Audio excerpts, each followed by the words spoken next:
Kata Nabi SAW, yarji usnani, yang dua nih balik ke rumah. Harta balik ke rumah, kereta, motosikal balik, anak, istri, keluarga pun balik juga. Wa yabqa wahidun, yang tinggal kekal hanya satu saja.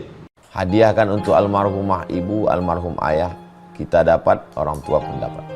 Assalamualaikum warahmatullahi wabarakatuh. Bapak, ibu, abang, kakak, adik, sahabat jamaah dimanapun berada, ma'akal tafa'afnaita, makanan yang dimakan berubah menjadi kolesterol, diabetes, jantung, gula, dan lain sebagainya. Wa malabista fa'ablaita, yang dibelikan ke pakaian, busuk, lapu, ketinggalan zaman. Wa mata saddaqta fa'amdaita, yang diwakafkan, disedekahkan, itulah yang akan kekal abadi.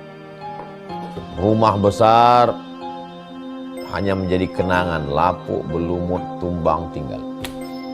Ada kelas yang dipakai para penghafal Quran, itulah yang kekal abadi, mengalir pahalanya untuk kita. Hadiahkan untuk almarhumah ibu, almarhum ayah, kita dapat, orang tua pun dapat. Satu lantainya 4 kelas, totalnya 16 kelas, tempat santri belajar. Yang sekarang santri belajar di asrama. Asrama bisa dibuat kelas, tapi nanti pindahkan ke kelas semua. Mari kita support pembangunan, kirimkan semen, batu bata, kerikil, pasir, besi, dan lainnya melalui rekening BSI 767 7777 227. Sekali lagi 767 7777 227 atas nama Yayasan Pendidikan Hajah Rohana. Konfirmasinya jangan lupa ke nomor berikut 0811 6650 026. Sekali lagi 0811 6650 026. Berkah selalu, barakallahu fikum. Wassalamualaikum warahmatullahi wabarakatuh.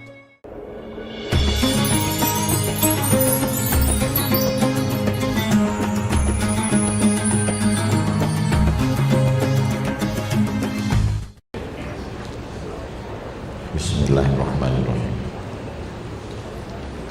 Assalamualaikum warahmatullahi wabarakatuh. Alhamdulillah, Allahumma salli ala Sayyidina Muhammad ibni Abdillah wa ala alihi wa sahbihi wa man tabi'ahu wa mawalah. Allahumma faqihna fid din wa 'allimna at-ta'wil warzuqna fahmal mursalin.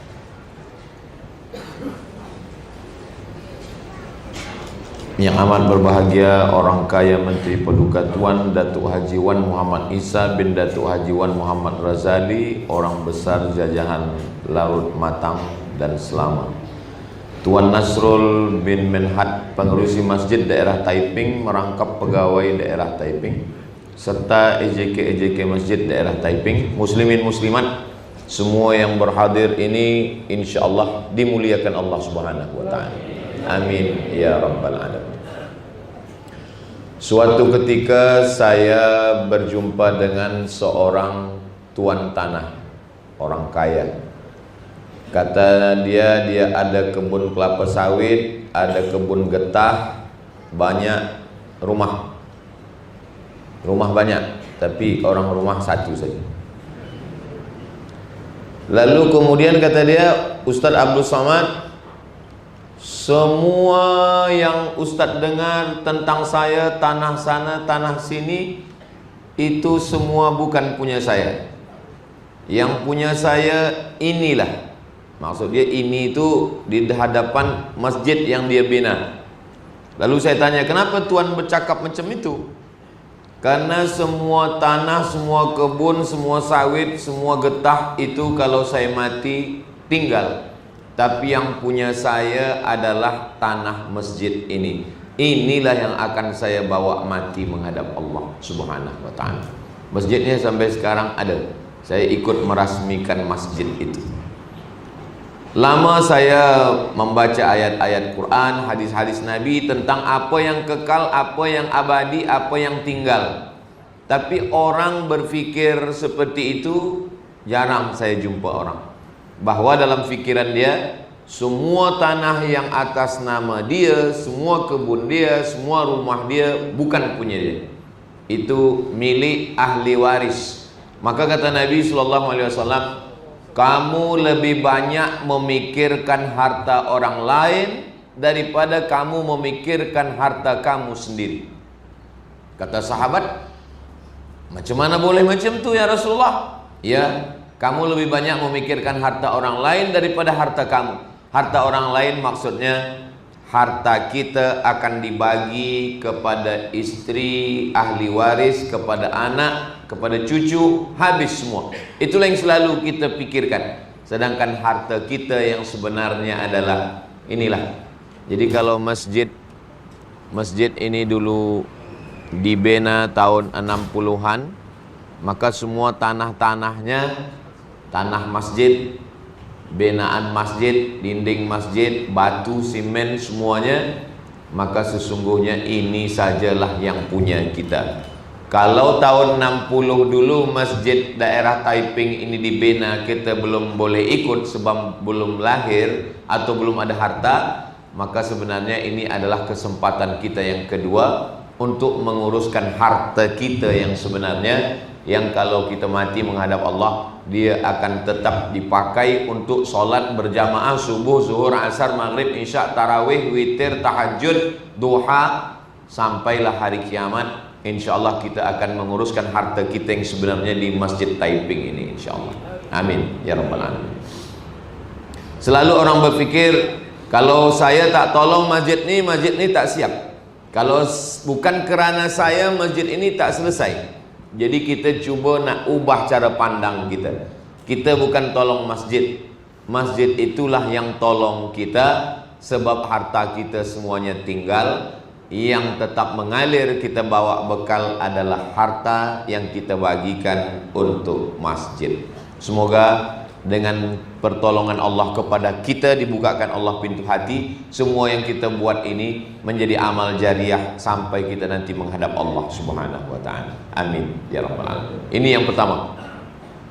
Yang kedua, yasma'ul mayyita salasun. Yang mengiringi mayat hingga ke liang lahat itu ada 3. Yang pertama, maluhu, hartanya. Kalau kita ada kereta, motosikal, ikut mengiring kita. Bukan kata saya, kata Nabi SAW. Maluhu, harta. Harta ikut mengiring sampai ke tempat parking kereta di dekat pekuburan pemakaman. Yang kedua yang akan mengiring kita adalah ahluhu. Istri, anak, cucu, menantu ikut mengiring kita. Tapi yang mahu masuk ke dalam liang lahat tak banyak. Paling banyak 3. Satu megang kepala, satu megang badan, satu megang kaki. Selepas itu mereka letakkan kita. Kata Nabi, yarji'usnani. Yang 2 ni balik ke rumah. Harta balik, keluarga pun balik, istri balik. Saya beberapa kali ikut pemakaman. Sebenarnya perempuan tak boleh ikut pemakaman, tapi di beberapa tempat saya tengok perempuan ikut pemakaman. Banyak yang menangis di tepi kubur. Saya sangka menangis betul, rupanya selepas itu dia balik juga ke rumah. Kata Nabi SAW, yarji'usnani, yang 2 ni balik ke rumah. Harta balik ke rumah, kereta, motosikal balik, anak, istri, keluarga pun balik juga. Wa yabqa wahidun, yang tinggal kekal hanya 1 saja. Mana yang tinggal kekal? Itulah dia tanah wakaf yang pernah kita tolongkan untuk masjid, dinding masjid, atap masjid, ekon masjid. Semua yang kita bagikan itulah yang menolong kita di hadapan Allah Subhanahu wa ta'ala. Itulah hakikat manusia. Pergi pagi, balik petang, kepala jadi kaki, kaki jadi kepala, bertungkus lumus, bersusah payah. Jangankan tetes peluh keringat air mata, darah bersimbah.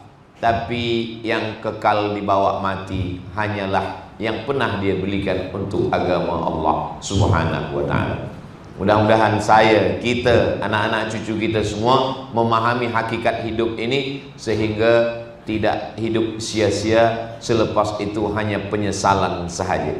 Orang-orang yang mati itu ketika dia menghadap Allah Subhanahu wa ta'ala, Rabbana ya Allah, absarna, mata kami sudah menengok azab, wa sami'na, telinga kami sudah mendengar, farji'na, balikkan lagi kami ke dunia.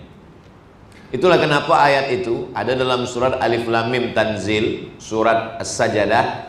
Subuh Jumat dibaca supaya apa? Supaya 1 pekan sekali, 7 hari sepekan sekali kita dengar ayat itu. Rabbana absarna, mata sudah memandang, wa sami'na, telinga sudah mendengar, farji'na, balikkan lagi kami ke dunia, na'mal salihah, kami ingin beramal saleh, inna muqinun, kami yakin seyakin-yakinnya.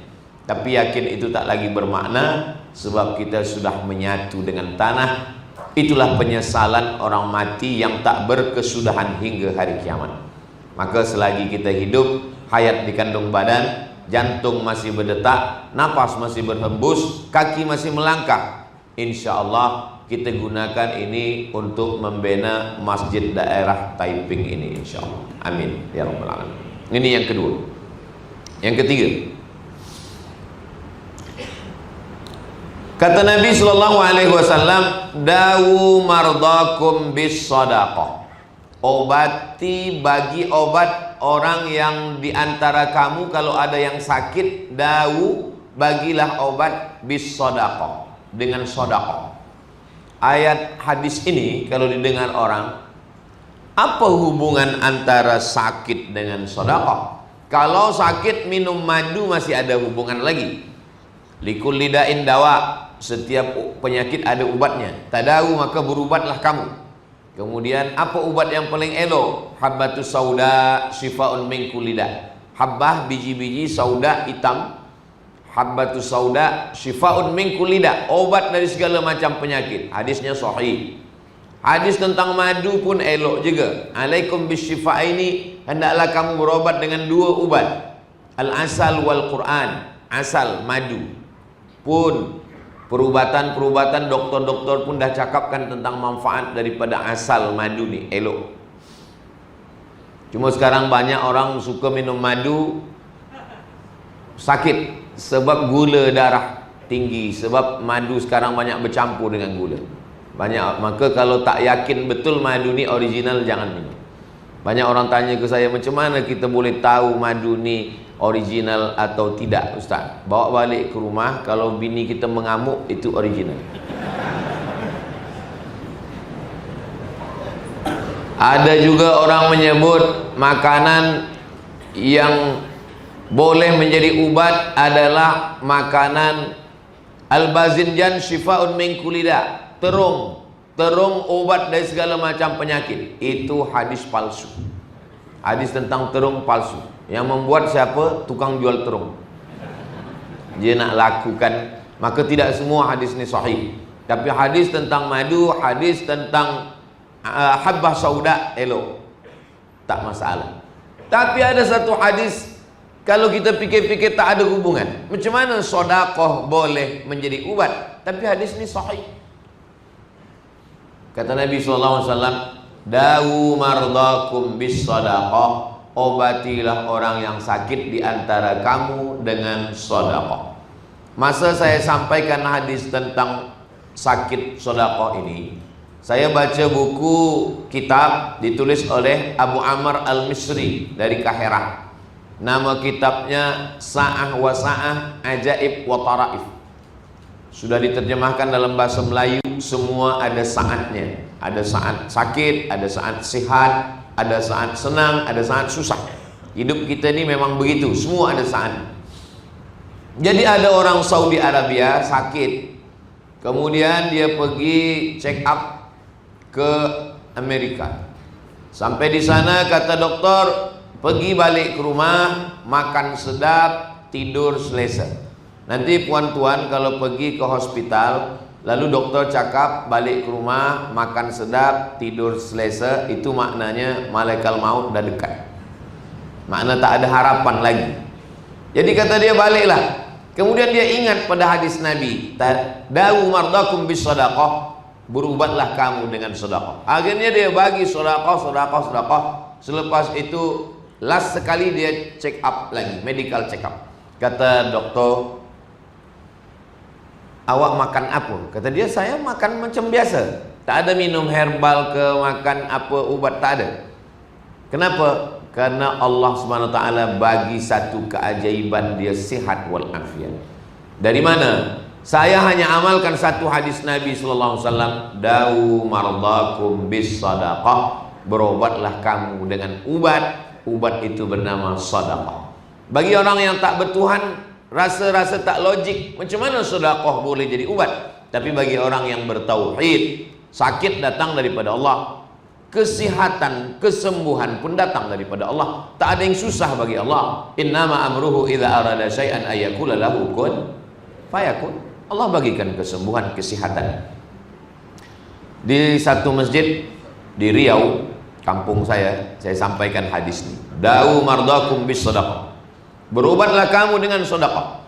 Selepas tu bila saya balik, saya dekat kereta, dekat parking, datang seorang lelaki. Hadis yang Ustaz sampaikan tadi itu sudah dicuba oleh orang rumah istri saya. Doktor cakap dia kena penyakit kista, macam kanser. Maaf cakap, di dalam rahim sebesar duit logam. Kata doktor, ini mesti kista ini diangkat. Kalau diangkat rahimnya ikut sekali. Nanti kalau diangkat, maaf, nanti selepas kista ini operate, selepas itu nanti dia tidak boleh mengandung lagi. Maka bila doktor cakap kamu bila diangkat operate, nanti selepas ini tidak boleh mengandung lagi, istrinya menangis, suaminya tersenyum. Yang senyum-senyum ni kita curiga juga. Tapi rupanya istri dia tahu tentang hadis da'u mardakum bis sadaqah. Lepas itu istri saya ni bersedekah. Tak lama selepas itu dia pergi sekali lagi ke hospital. Kata doktor, saya tengok rupanya selepas USG ini apa kista ni mengkerut, mengkecil-kecil, hilang. Sembuh, sihat walafiat. Istri saya itu sembuh, sihat, Ustaz Abdul Somad. Kata doktor, awak tidak perlu operate lagi dan sekarang sudah sihat. Maka manakala doktor bercakap, saya boleh punya anak lagi, boleh mengandung, boleh punya anak lagi dan sihat walafiat. Masa tu kata dia, istri saya tersenyum, saya pula yang menangis, Ustaz. Tak ada yang mustahil bagi Allah. Maka kalau ada di antara kita, mudah-mudahan kalau ada di antara kita ini yang diuji Allah dengan sakit, Allah bagi kesehatan, insyaallah. Dulu orang berkata kalau sakit ini adalah laknat, sakit ini adalah azab. Tapi bila Islam datang, la yusibul mu'min min nasabin wala wasabin wala saqamin wala syaukin. Nasabin, wasabin, syaukin. Sakit hati, susah fikiran, sakit badan, duri yang mencucuk tapak kaki, illa kaffarallahu anhu biha sayyi'at. Itu hanya cara Allah untuk menghapuskan dosa-dosa. Jadi kalau ada orang sakit, kita tengok dia, kita lawat dia di hospital, kita bagi semangat. Puan, tuan, jangan bersedih, ini hanyalah cara Allah ingin menghapuskan dosa-dosa. Cuma kadang tak semua orang sakit sabar. Ada juga bila ketika kita bagi nasihat, ini cara Allah nak hapuskan dosa awak, dia cakap balik, dosa awak lebih banyak lagi. Kenapa awak tak sakit-sakit? Mana kita tahu keputusan Allah Ta'ala? Fa'alul lima yurid. Ada orang tak sembahyang, tak puasa, tak pernah ke masjid, tak pernah bersedekah, tapi tak sakit-sakit. Siapa namanya? Fir'aun. Jadi kalau kita salah sikit, dosa sikit, sakit, itu tanda Allah sayang sama kita. Dia nak buat kita bersih. Hatta tamshi alal ardi makanan alaihi khati'ah. Sampai dia berjalan di atas muka bumi tak ada dosa sikit pun. Asal ada dosa sikit, Allah buat sakit.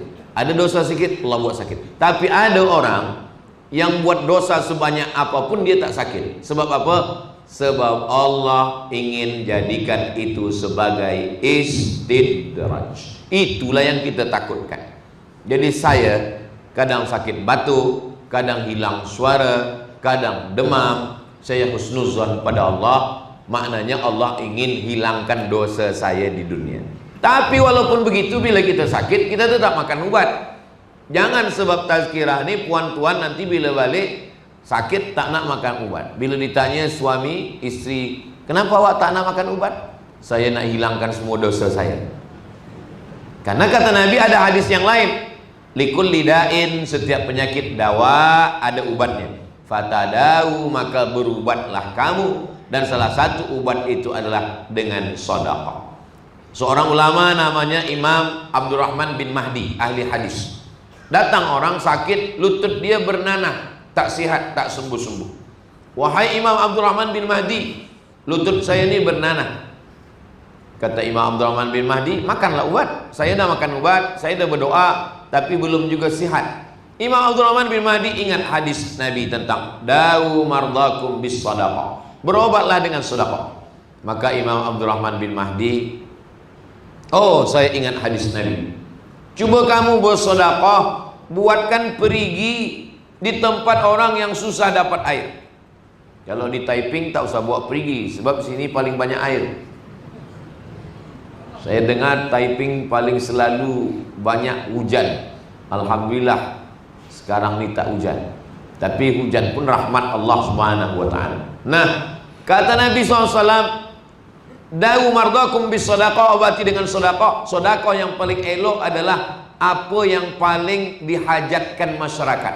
Bila masyarakat di kawasan itu paling berhajat air, buatkan perigi. Selepas dia buatkan perigi, selepas itu dia datang lagi menghadap Imam Abdurrahman bin Mahdi. Imam, ya, lutut saya sudah kering, nanahnya sudah sihat.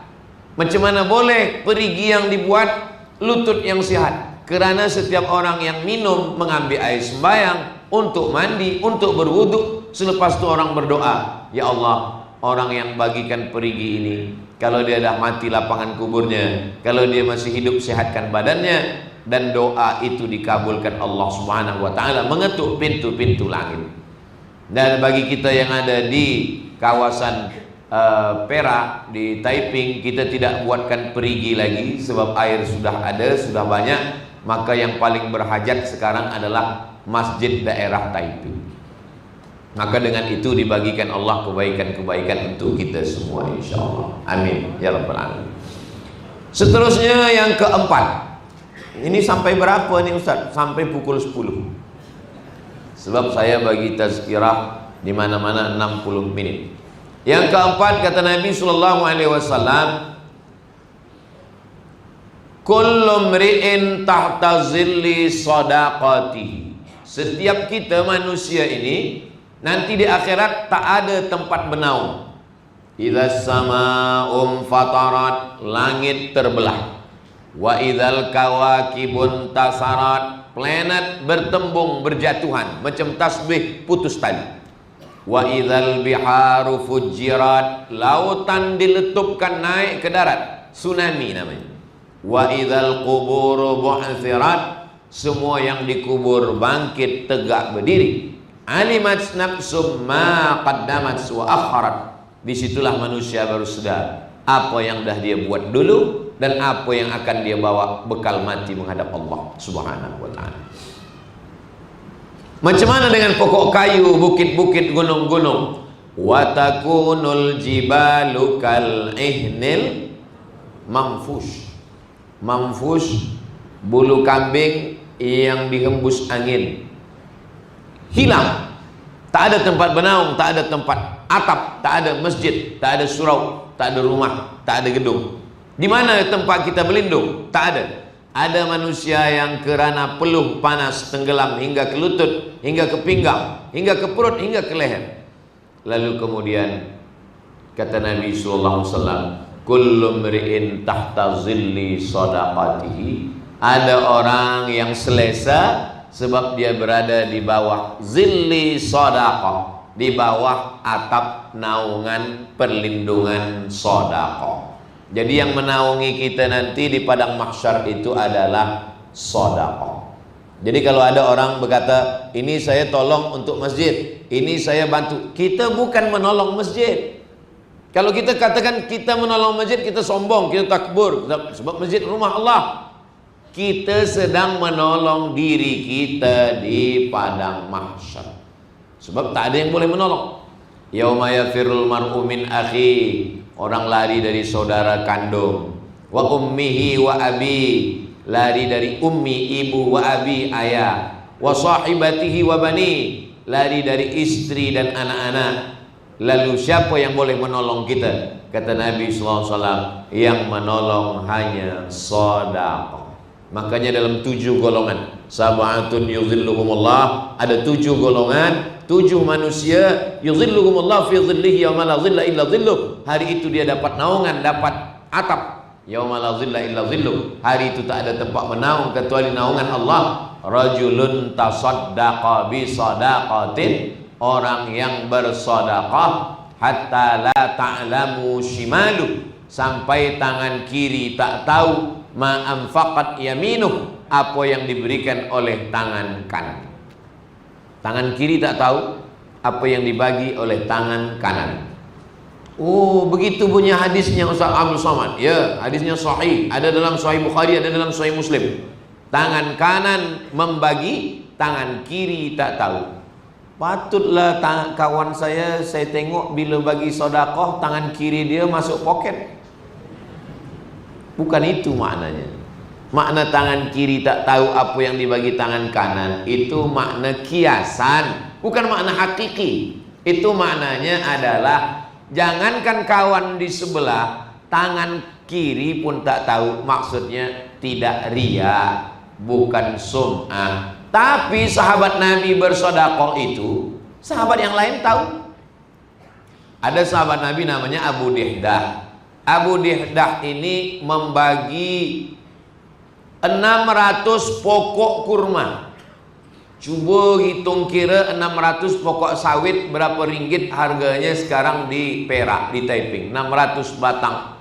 Ini bukan sawit, 600 batang pokok kurma. 1 kilo kurma ajwah Madinah 80 sampai 100 rial. Bayangkan berapa harga 600 batang. Dia bagikan kepada Nabi SAW. Abu Dihdah, semua sahabat tahu. Itu maknanya boleh bersedekah, orang lain tahu. Lalu kemudian ada sahabat Nabi namanya Abu Talha. Zaman Nabi siapa yang ada kebun, di dalam kebun itu ada kulam, di dalam kebun itu ada perigi tempat air, maka itulah orang paling kaya. Sebab air lebih mahal. Sampai hari ini air lebih mahal daripada minyak. Tapi apa yang terjadi? Hadis itu masyhur. Itu menunjukkan sahabat Nabi pun dulu bersedekah, orang lain tahu. Yang tak boleh itu adalah kita menceritakan ke orang lain. Masalah kita bersedekah orang lain tahu, itu tidak apa. Kita dah pegang duit. Bila box derma infak lalu atau ada di dekat pintu, bila kita masukkan supaya orang lain tahu, atau tak jadi kita masukkan sebab kita takut orang lain tahu. Ini dua-duanya masalah. Kenapa awak tak jadi masukkan duit dalam box derma? Saya takut amal saya rosak. Tidak bersedekah sebab takut amal rosak, kata Imam Al-Ghazali yang dia ambil daripada ulama. Kata dia, tidak jadi bersedekah sebab takut nanti disangka riak, maka itu adalah riak. Kenapa kamu tak jadi bersedekah? Saya takut nanti disangka riak. Tidak jadi bersedekah karena takut riak, itulah dia riak. Lalu kemudian kalau begitu saya bersedekah. Saya bersedekah supaya nampak orang. Saya nak nanti bila box lalu saya nak bersedekah, tolong awak hidupkan kamera. Kalau saya nak, kalau boleh streaming. As-sadaqatu li ajlin nas syirik. Bersedekah karena manusia syirik. Sebab kita sudah menduakan Allah. Berarti kita tidak hanya ingin dipandang Allah, dipandang manusia. Syirik. Tidak jadi bersedekah karena takut riya, itu adalah riya. Lalu yang betul macam mana? Kita masukkan saja duit, selepas itu kita istighfar supaya bersih hati kita. Astaghfirullahalazim, astaghfirullahalazim, astaghfirullahalazim. Jangan sampai ada orang menggamit kita dari belakang, lalu dia tunjukkan duit 100 ringgit. Bila kita duduk di masjid, tiba-tiba ada orang dari belakang menepuk bahu kita, dia tunjuk 100 ringgit. Kita pun mengangguk, iya. Dia masukkan 100 ringgit tu dalam box derma. Selepas itu baru dia bagi tahu, yang 100 tadi duit awak jatuh. Baru kita menyesal. Allah Subhanahu wa taala bagi kita kesempatan supaya kita tidak masuk dalam golongan riya. Riya diambil dari kata ro'a. Ro'a menengok. Riya menengokkan amal, menontonkan amal kepada orang lain supaya dipandang oleh orang lain. Itu yang rosak. Adapun orang menengok, selepas itu dia puji kita, kita tinggal istighfar saja dalam hati. Sebab sekarang banyak orang tak beramal sebab banyak ditengok orang. Kenapa awak tak sembahyang ke masjid? Saya takut bila saya sembahyang ke masjid hati saya rosak, jadi saya sembahyang di bilik saja. Rupanya bila tanya istri dia, di bilik pun tak sembahyang. Ini tak betul. Jadi kita tetap datang ke masjid. Bahwa ada orang bercakap, oh ini orang baik, biarlah cakap itu di mulut dia, tak sampai ke hati kita. Kita banyak istighfar, minta ampun. Doakan juga Ustaz Abdul Somad yang bagi tazkirah, dipuji orang, disanjung orang, dikomen orang. Jangan sampai dia merusak hati kita semua. Cepat-cepat beristighfar. Astaghfirullahaladzim alladzi la ilaha illa huwal hayyul qayyum wa atubu ilaih. Kalau cepat kita beristighfar, cepat mulut kita bercakap, dia masuk ke hati kita, tak sampai ke fikiran kita. Tapi kalau kita diam, disitulah masuk bisikan syaitan, alladzi waswisu fi sudurin nas minal jinnati wan nas, daripada jin dan manusia. Seterusnya yang ke berapa? Kelima. Saya ingat, cuma nak cuba je. Kalau jamaah masih fokus lagi, itu dia ingat. Tapi kalau jamaah dah letih, terserah Ustaz lah, nak 7 ke 8, saya pun dah nak cepat balik. Yang kelima adalah kata Nabi SAW, ma min muslimin yusbihu, siapapun yang terjaga di waktu subuh pagi, maka Allah kirimkan 2 malaikat. Apa kata malaikat yang pertama? Allahumma a'ti munfiqan khalafa. Ya Allah, orang ini bersedekah, bagi dia ganti. Jadi subuh tadi itu Allah kirim 2 malaikat. Satu malaikat menunggu nak mendoakan kita. Bila kita bersedekah, kata malaikat, Allahumma a'ti munfiqan khalafa. Ya Allah, bagilah dia ganti. Lalu macam mana kalau orang tak bersedekah? Yang bersedekah didoakan malaikat, yang tak bersedekah tak apa-apa. Bukan begitu. Allah kirim 2 malaikat. Satu malaikat lagi juga dikirim Allah mendoakan khas untuk orang yang tak bersedekah. Apa kata malaikat satu lagi? Allahumma a'ti mumsikan talafa. Siapa yang tidak mahu bersedekah, binasakanlah dia ya Allah. Saya bukan nak takut-takutkan jamaah. Malaikat yang tadi mengiringi kita setiap subuh, yang tidak dapat kiriman 2 malaikat yang mati sebelum subuh. Kalau dia mati pukul 3, pukul 4 sebelum subuh, tak dapat. Tapi yang hidup sampai hari ini ada 2 malaikat mengiring. Malaikat satu mendoakan saya, Allahumma a'ti munfiqan khalafa. Tapi kalau saya tak bersedekah sampai petang, satu malaikat berkata, Allahumma a'ti mumsikan talafa. Yang tak bersedekah, binasakanlah dia ya Allah. Maka kalau tidak mahu didoakan malaikat binasa, masukkanlah duit ke dalam box. Saya nak cuba Ustaz, apa betul malaikat ni makbul? Malaikat doanya makbul sebab malaikat tak ada dosa. Jadi ada jamaah yang cuba-cuba nak iya ke malaikat. Betul, memang betul Ustaz. Selepas tu saya keluar dari masjid, yang pertama binasa, kasut hilang. Dekat parking, helmet hilang. Lama-lama bini hilang.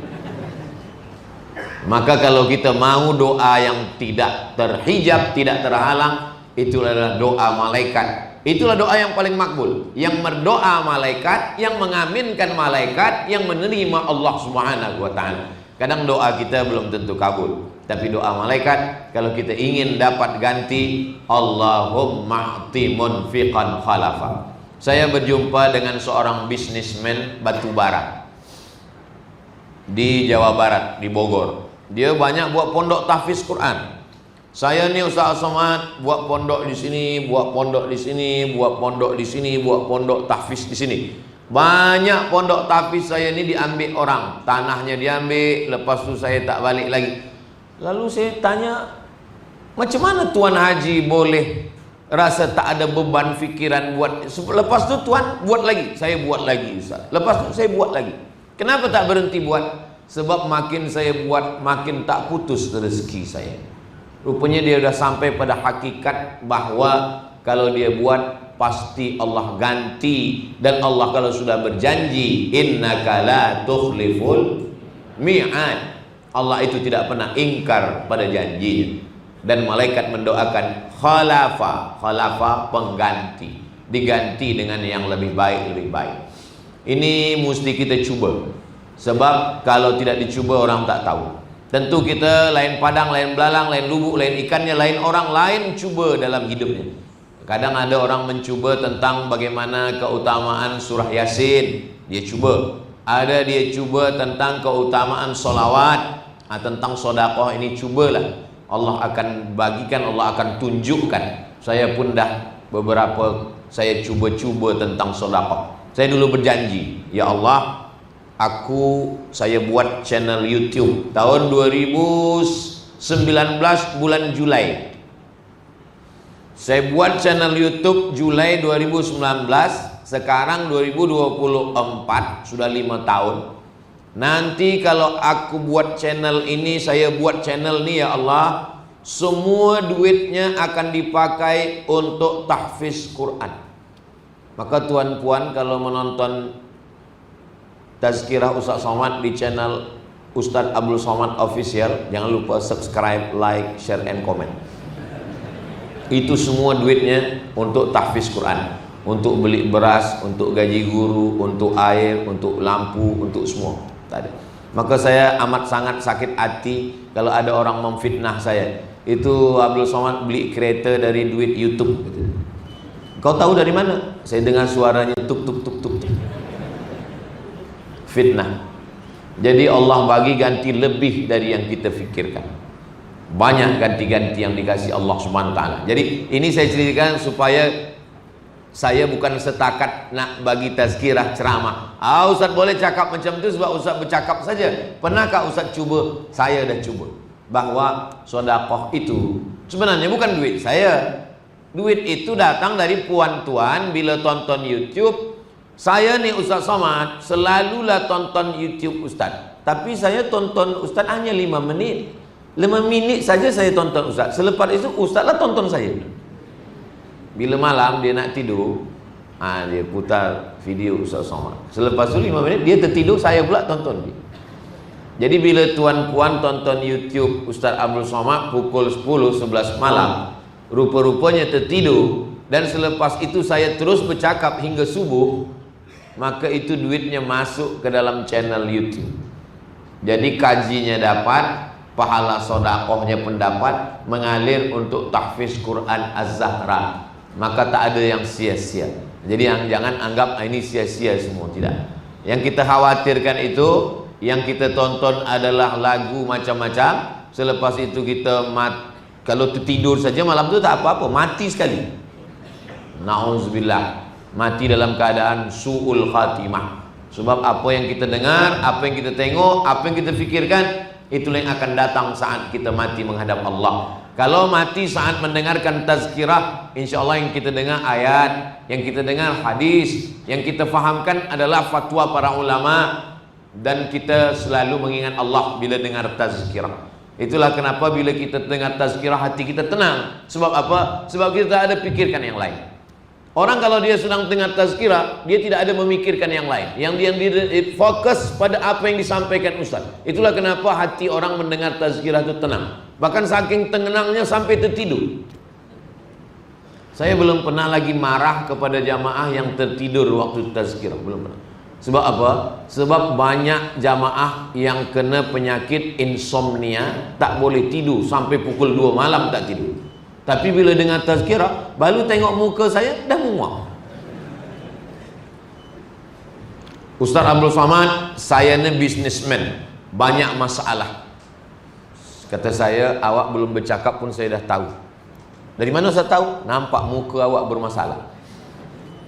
Saya dah tak tidur 3 hari 3 malam, Ustaz. Bila saya pergi pada doktor, doktor bagi ubat. Saya makan, saya tertidur. Lepas tu saya terjaga, masalah pun datang. Saya makan lagi, saya tertidur. Kalaulah hidup ini cuma untuk tidur, elok tak usah hidup, mati lekas. Lalu bagaimana cara menghilangkannya? Menghilangkannya dengan tazkirah. Dengan tazkirah, masalah yang lain hilang. Kita sedangkan fokus mendengar apa yang kita dengarkan. Jadi kalau tuan-puan dengar tazkirah, walaupun tidak online, tidak offline macam ni, hanya online, maka pahalanya sama dan dapat balasan di hadapan Allah Subhanahu wa taala. Beberapa channel itu pula tidak hanya setakat mendengar tazkirah, tapi mendapatkan juga ada nilai sedekah di dalamnya. Kata Nabi sallallahu alaihi wasallam, sebagai doa malaikat, Allahumma a'ti munfiqan khalafa. Terus yang keenam. Yang keenam, ada amal yang melebihi kal mujahidi fi sabilillah. Kalau dibandingkan dengan orang yang berjihad fi sabilillah, jihad kalah. Kas-shaim alladzi la yuftir. Macam orang yang berpuasa tak putus-putus. Puasa terus tiap-tiap hari, puasa pun kalah. Kal qaim alladzi la yaftur, macam orang tahajud yang non-stop dari maghrib, isya sampai subuh. Bila dibandingkan dengan 3 amal ni, kalah 3 amal. Jihad kalah, puasa tiap hari kalah, dan tahajud tiap malam pun kalah. Apa dia? Kata Nabi, amal itu adalah amal sedekah. Baru kita baca Rabu lepas dalam kajian Riyadhus Shalihin karya Imam An-Nawawi, bahwa amal sedekah mengalahkan tahajud malam, mengalahkan puasa sunat, dan mengalahkan jihad fi sabilillah. Tapi jangan sebab tazkirah ini nanti malam tak tahajud lagi. Maknanya yang dah tiap-tiap malam tahajud, tetaplah tahajud. Saya tidak ingin dapat cerita saudara saya di Taiping, di Perak, kata istrinya, abang dah tak tahajud lagi sebab dengan tazkirah Ustaz Somad. Maksudnya tahajud tetap. Maknanya orang yang ada sanggup tahajud dari awal malam hingga akhir malam, maka sesungguhnya kalau dia tak sanggup, ada satu amal mengalahkan jihad, mengalahkan tahajud, mengalahkan daripada puasa sunat. Itulah amalnya, bernama amal sedekah. Jadi sebenarnya kalau kita nak beramal ni, kita boleh pilih-pilih. Sebab amal ni terbagi kepada 4. Yang pertama amal badan, tegak, ruku, sujud, duduk, tasyahud, i'tidal, ini amal badan. Tawaf, sa'i, melontar jumrah, itu amal badan. Yang kedua adalah amal lisan. Subhanallah, walhamdulillah, la ilaha illallah, Allahu akbar, la haula wala quwata illa billah, subhanallah wa bihamdihi, subhanallahil azim. Itu namanya amal lisan. Baca Quran, salawat, itu amal lisan. Yang ketiga adalah amal harta. Zakat, wakaf, sedekah, wasiat, hibah, ghanimah, itu amal harta. Amal badan, amal lisan, amal harta. Yang keempat amal hati, sabar, ridha, tawakal, qanaah, zikir, istiqomah, itu amal hati. Coba kita pikir-pikir. Ada orang bila disuruh di antara amal yang 4 ini, dia pilih. Saya Ustaz Abdul Somad, kalau amal harta berat, sedekah tak sanggup. Ada kalau begitu amal badan. Amal badan pun saya tak kuat nak sembahyang malam, tahajud 12-13 rakaat tak sanggup. Kalau begitu amal lisan. Amal lisan pun baca Quran kadang titik ba nampak 3. Kalau begitu amal hati, sabar. Saya pun tak sabar. Amal harta tidak, amal badan tidak, amal lisan tidak, amal hati pun tidak. Jadi macam mana lah Ustaz? Mati aja lah. Ada orang harta tak sanggup sebab banyak tanggungan. Ada anak, ada cucu, dia boleh amal badan. Ada orang amal badan tak sanggup karena tua, karena sakit, dia pilih amal lisan. Tapi yang fardu-fardu, yang wajib-wajib tetap sembahyang subuh, zuhur, asar, maghrib, isya, puasa Ramadan, zakat. Adapun amal sunat-sunat ini kita tinggal pilih-pilih saja. Ada yang tak kuat tahajud malam, cuma 2 rakaat, tapi amal hartanya banyak.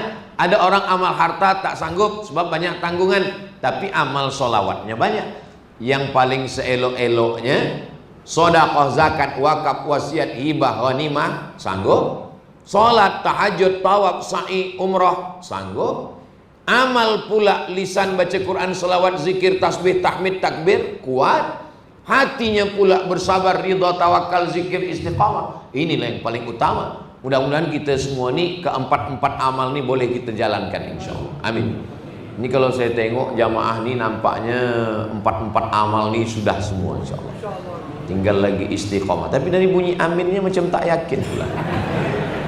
Bukan tak yakin Ustaz Somad. Jamaah ni tawaduk, rendah hati, rendah diri di hadapan Allah Subhanahu wa taala. Jadi amal yang keenam kata Nabi SAW adalah bagaimana kita beramal ketika amal ini kita pilih lalu kemudian kita beristiqomah di dalamnya. Jauh berjalan banyak ditengok, lama hidup banyak dirasa. Saya sudah jauh berjalan dari mulai ujung Pulau Sabang sampailah ke Pulau Sebatik, sampai ke Papua, Sabah, Sarawak, Semenanjung, Brunei Darussalam. Macam-macam saya jumpa orang. Saya jumpa ada seorang jamaah umur hampir 90 tahun, lelaki. Saya tanya, Tuan Haji umur panjang ni apa zikirnya, apa rahsianya? Katanya, saya Ustaz Somad kalau berdoa begini doa saya, ya Allah, matikan saya kalau masjid ni selesai. Dia bangun masjid. Kalau masjid ni selesai, matikan saya ya Allah. Terus macam mana? Masjid tu tak saya selesaikan. Jadi itulah maka saya tetap hidup sampai sekarang ni. Macam mana Tuan Haji tak selesaikan masjid? Saya bina begini, kalau masjid yang satu ni dah nak selesai, saya bina masjid baru lagi. Kalau masjid ni dah nak selesai, saya bina lagi. Oh, macam cara dia nak berdoa kepada Allah. Sama bujang. Apakah sahabat Nabi pernah buat macam ni? Ada. Datang Nabi ke rumah sahabat, Assalamualaikum. Dia tak ada jawab. Assalamualaikum. Dia pun diam. Assalamualaikum. Selepas 3 kali baru dia buka pintu. Waalaikumsalam. Kata Nabi, masa aku salam sekali tadi engkau ada di balik pintu? Kata dia, ada ya Rasulullah. Kenapa engkau tak jawab? Supaya aku dapat salam kamu 3 kali. Jadi yang dia buat ini ada juga dibuat oleh sahabat Nabi zaman dulu. Macam mana dia buat sesuatu supaya Allah balas lebih, dia gunakan akal fikiran dia. Jadi manusia ini banyak berfikir untuk yang baik dengan cara yang baik. Banyak juga berfikir yang tak baik dengan cara yang tak baik pun ada. Akal ini dari mana datangnya? Akal ini daripada hati. Maka hati itu datangnya dari mana? Hati ini datangnya daripada makanan. Tadi saya makan nasi lemak lengkap dengan kambing gulai hitam. Tak usahlah saya ceritakan semua, menitik air liur. Ini makanan yang saya makan ini halal, bersih. Dari makanan yang bersih dan halal ini menjadi darah. Darah itu masuk ke hati, ke jantung. Kalau hati sudah bersih, darah dari hati tadi naik ke otak, ke kepala. Maka bersih makan, bersih hati, bersih pikiran. Dari mana datang pikiran jahat? Dari hati kotor. Dari mana kotor hati? Dari makan. Makanya kata Nabi, atib mat'amak, jaga makanan. Kulu, makanlah, min thayyibat, yang baik-baik saja.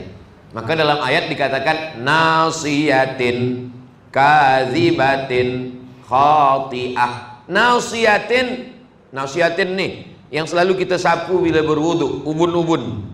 nasiyatin, kadzibatin, pembohong, khati'atin, buat salah.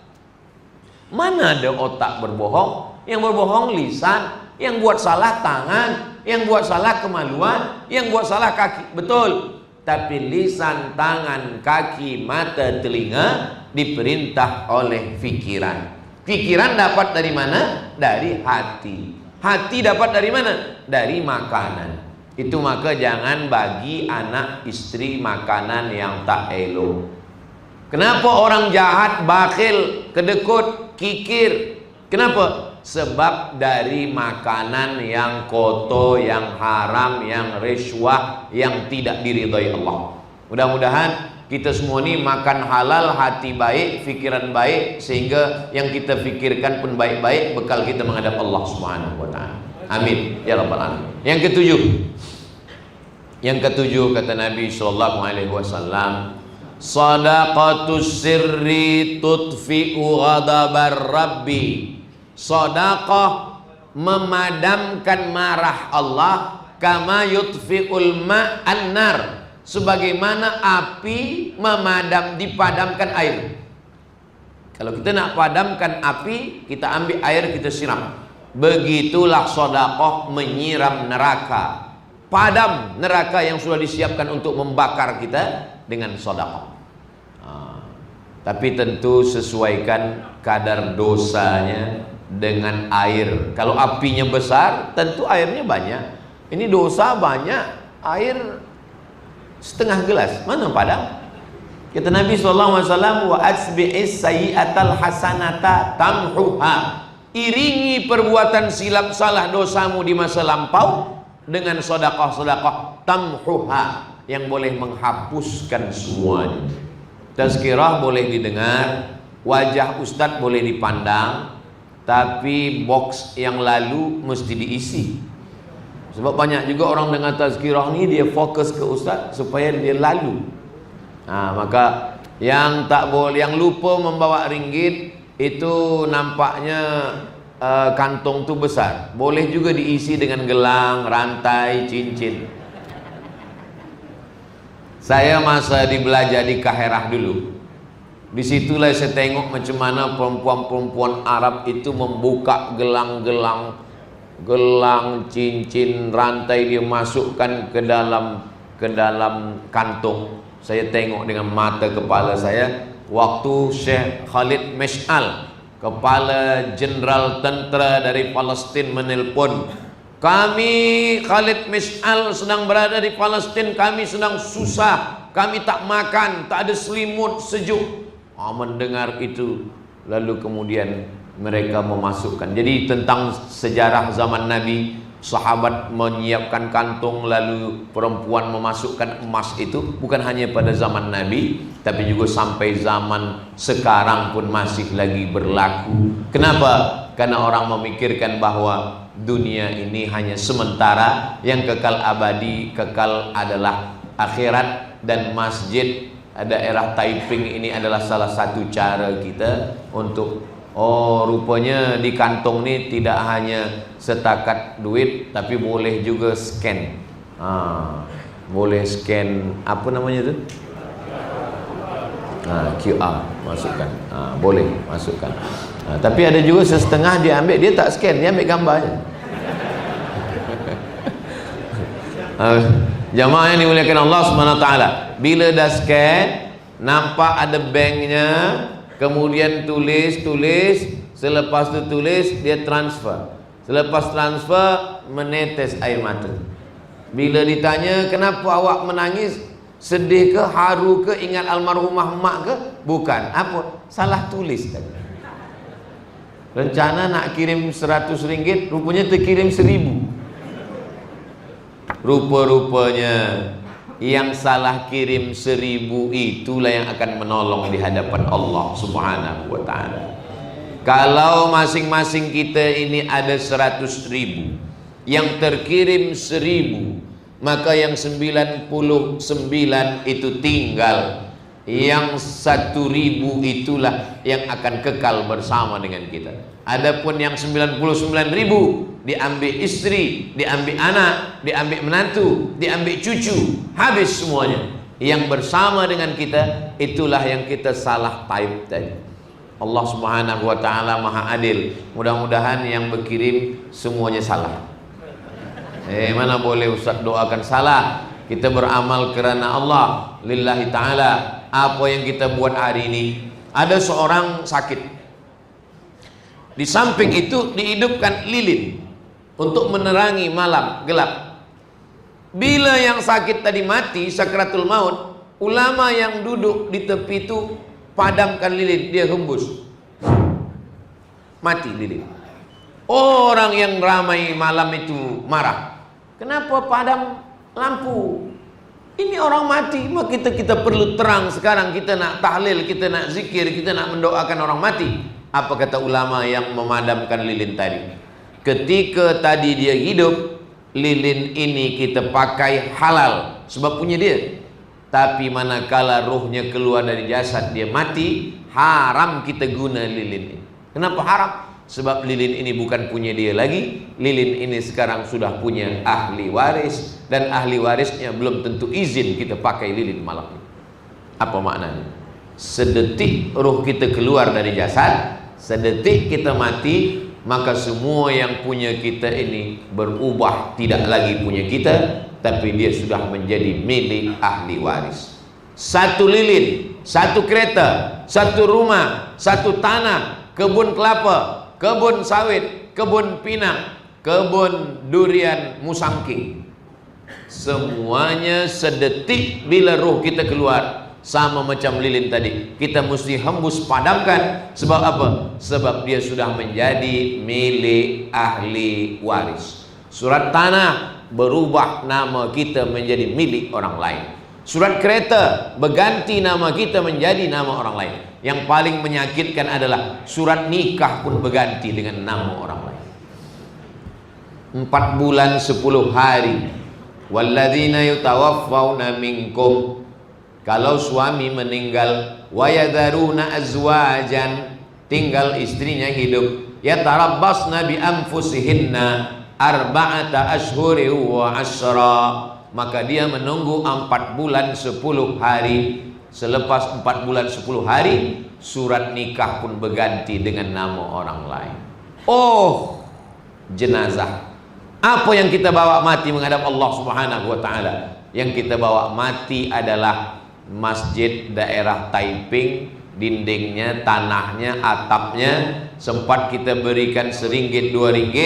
Orang sembahyang subuh, zuhur, asar, maghrib, isya, Aidil Fitri, Aidil Adha, tahajud, witir, tarawih malam, maka mengalir. Hadiahkan juga dengan niat pahala untuk almarhumah ibu, almarhum ayah. Maka yang hidup dapat, yang meninggal pun dapat. Kalau hidup berkah rezeki, keluarga sakinah mawaddah warahmah, anak soleh dan solihah. Kalau sudah mati, maka amal itu mengalir sebagai amal jariah. Itulah hanya hakikat hidup. Selepas itu kita pun akan menghadap Allah Subhanahu wa taala. Pesan Sayyidina Ali, an-nasu niyam, manusia ini semuanya sedang tidur. Ini kita ini semua sekarang ini, kata Sayyidina Ali, hakikatnya kita ini sekarang ini sedang tidur. Ada yang mimpi jadi orang kaya, ada yang mimpi jadi penguasa, ada yang mimpi jadi orang yang masyhur. Semakin lelap tidur, semakin kuat suara, semakin mengigau, semakin sedap mimpi. Tapi bila kita terjaga, mati. Falamma matu, ketika dia mati, intabahu, barulah dia terjaga. Rupanya hidup ini hanya setakat mimpi saja. Sekarang apa yang tak nampak? Alam kubur tak nampak, malaikat tak nampak, mungkar nakir tak nampak, titian siratal mustaqim tak nampak, mizan tak nampak, padang mahsyar tak nampak, surga tak nampak, neraka tak nampak, Tuhan tak nampak. Yang nampak sekarang ini anak, bini, harta, benda, kereta, rumah, itu yang nampak. Tapi bila ruh keluar dari jasad, yang nampak ini menjadi tak nampak. Istri menjadi tak nampak, rumah menjadi tak nampak. Yang nampak adalah malaikat maut, sakaratul maut, mungkar nakir, padang mahsyar, Allah menjadi nyampak. Wujuhu yauma idzin nadhirah, pada saat itu wajah bercahaya, ila rabbiha nadhirah, karena memandang Allah Subhanahu wa taala. Jadi antara nampak dan tak nampak itu bezanya cuma mati. Jadi kalau ada jiran, kawan, sahabat kita berkata, mana malaikat itu, mana sakratul maut itu, kita tak usah marah, kita bagi tahu saja dia, nanti kalau kau udah mati nampak semuanya. Sampai masanya yang nampak ini menjadi tak nampak, dan yang tak nampak menjadi nampak. Itulah iman.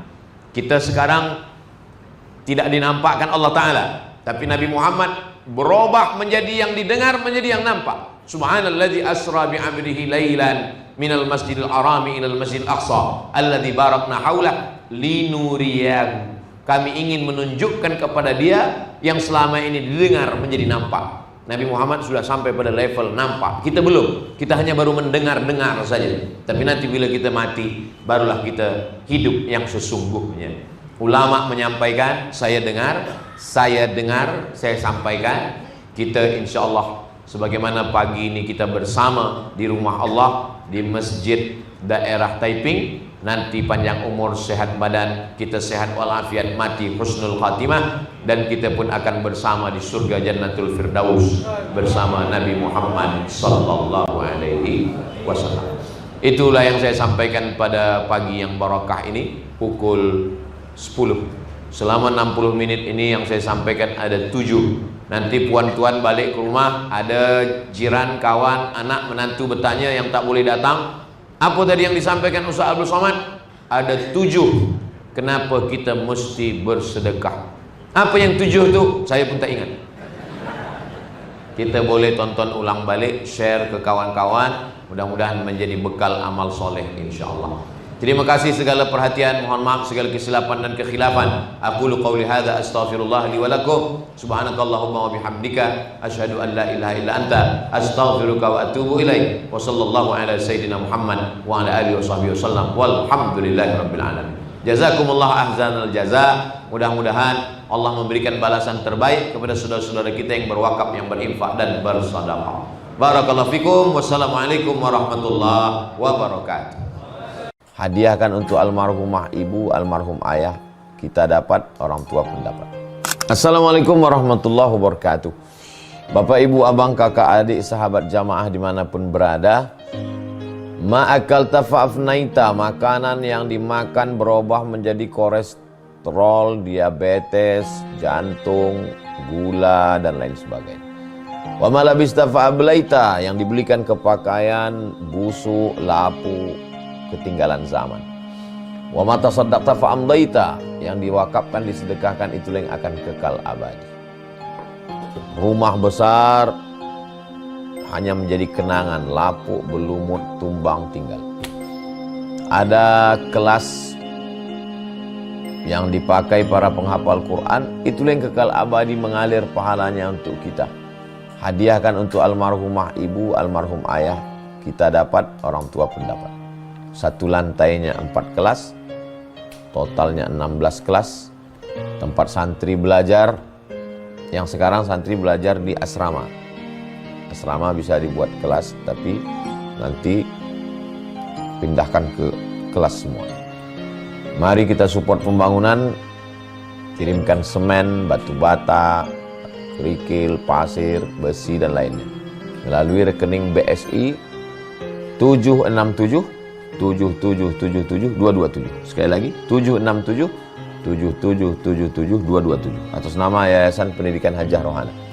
Konfirmasinya jangan lupa ke nomor berikut 0811 6650 026. Sekali lagi 0811 6650 026. Berkah selalu, barakallahu fikum. Wassalamualaikum warahmatullahi wabarakatuh.